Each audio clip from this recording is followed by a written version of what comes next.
Kaibigan, lagi mo bang gamit ang iyong laptop at cellphone? Ito ang business na para sa iyo. Anong business yung pwede nating ilagay sa mga taong may cellphone? Lahat ng may cellphone ngayon, pwede mag-load, diba? Pwede magbayad ng bills, pwede mag-limit, pwede mag-bili ng ticket.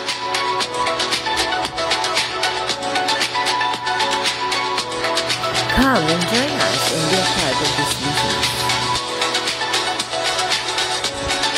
Lahat ng yun, nilagay namin ngayon sa app. Then nilabas namin ngayon yung home-based business namin. We have two choices, training center and home business.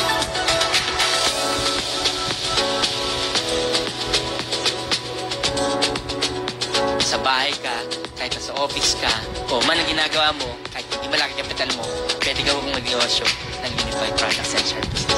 What are you waiting for? Pag desidido ka, hindi ka mapipigil.